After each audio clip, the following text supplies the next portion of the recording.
Alright, what's up, y'all? It's your boy Bobby W223 here, and this is my review of The Man of Steel. Now, I'm gonna just get right into it. This is the best Superman movie, period. This is, since the first two, which in my opinion are the only other really good ones. But yes, Man of Steel.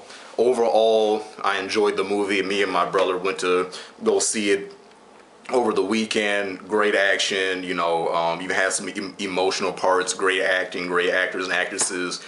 Can't remember all the actors' names. If you read the written review that my brother did, he goes into more detail, but overall great film. It starts out with Krypton, which this is the most that they've ever shown Krypton. You got to see wildlife and just a bunch more of the planet, which I thought was smart because it actually made you feel for the people and made you feel for this planet getting destroyed instead of it just being like a little 2-minute segment of them taking the baby and shooting it to space to Earth, and then that's it. You really get more of a feel of it.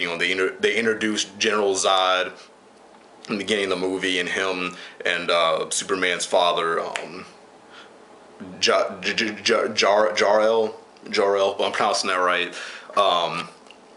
And he's trying to basically save him. And his wife are trying to save his baby, Lori, I believe is her name. Trying to save the baby because Clark Kent, or Kal-El, Superman, where you want to call him, is the first natural born Kryptonian in centuries, because basically what they do, they clone them, almost like in the Matrix, where they have them all plugged up and just they clone people or whatever the hell, like they did in Matrix, something kind of like that. They basically clone Kryptonians, or they like create them to have a certain purpose, like each one, instead of just having a natural born person who can kind of create their own path and their own destiny. They're all basically built in a way. So like General Zod, his I guess goal in life was to protect his people and things like that. So it's like they all just really didn't have a choice.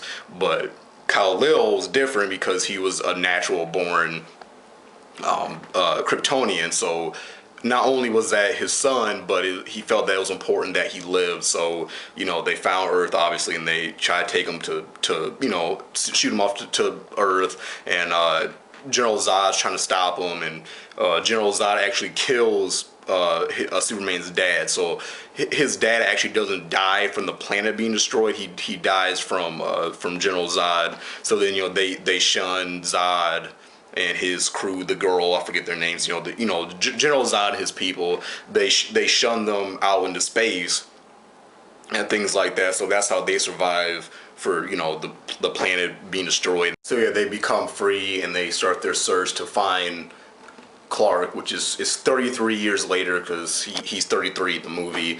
And then basically they jump from him as an adult, and they have flashbacks to his childhood to kind of set up so you understand his turmoils and all of his different morals that he's gone through from his Earth father, and everything like that. Basically telling him that the world, he feels, because his father, his Earth father, the Kents, he felt that the Earth just wasn't ready to see somebody do the things that he can do. So he really felt like he needed to keep that stuff secret to help protect him and just everything like that. But he knew one day he was going to do something great, and he's going to change the world, whether that was for the better or for the good. But he really just didn't feel the time was right.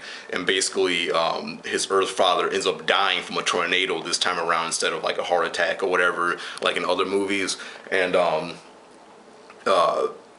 Clark Kent, he could have saved him, and his dad, he looks and puts his hand up and just kind of shakes his head, and he's like, no.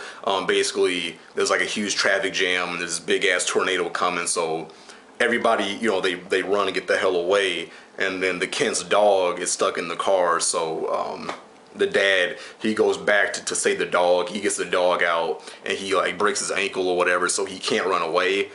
And the tornado was like right there on him, and Superman's about to go and save him, and he looks at his son and puts his hand up and just kind of shakes his head, no, like don't do it.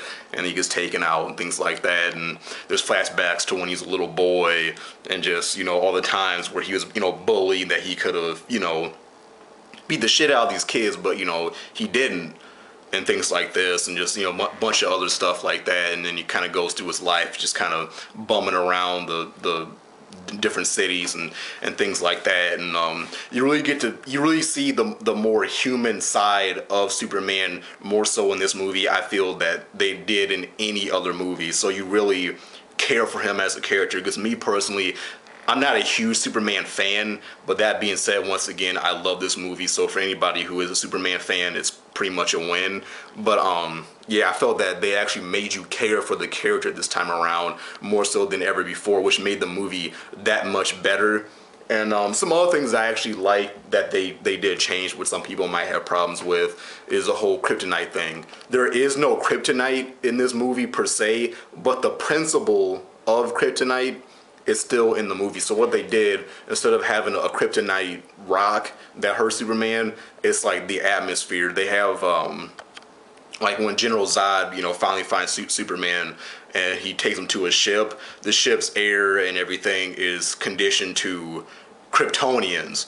So when Superman gets onto the ship, it like fucks with him. He's coughing up blood and he's like falling over. So all the same reactions he would have to kryptonite, but it's more so just the overall conditions of his home planet, which makes more sense to me than just some random ass rock, you know, kryptonite hurting them. So same principle as kryptonite, but they didn't actually have the rock, at least in this movie, but it was more so the air and the atmosphere that fucked with them.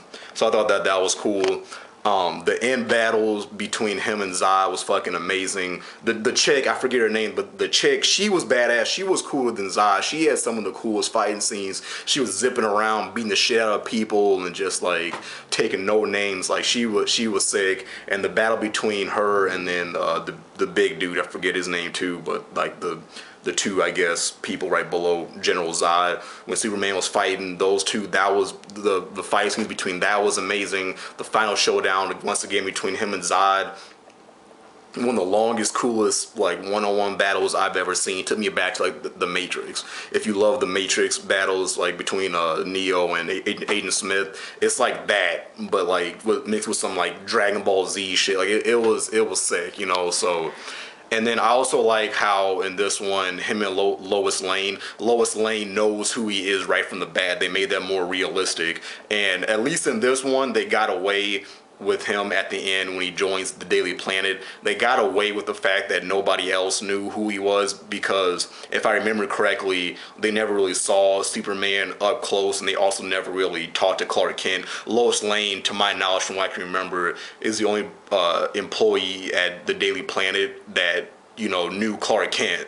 You see what I'm saying? Like everybody else, they just seen Superman, so there's no connection yet. So I don't know how they're gonna, you know, play this off now that Clark Kent is an employee at the Daily Planet. We'll see how that works out in the second one, or if they'll just, you know, say fuck it. But yeah, Lois Lane, she knows who he is. She's not like, oh, who's this? Oh, I just, no way I realize that Clark Kent Superman is the same guy. I mean, you know, no, she knows. So overall, great movie, great acting. You know, Lawrence Fishburne, Crow was up in there. You know, a lot. You know, Henry, for his last name, the dude that plays Superman. Everybody was great. Great movie. I give it 9 out of 10. Check out our site. Link will be in the description. This is Bobby W223. Peace out.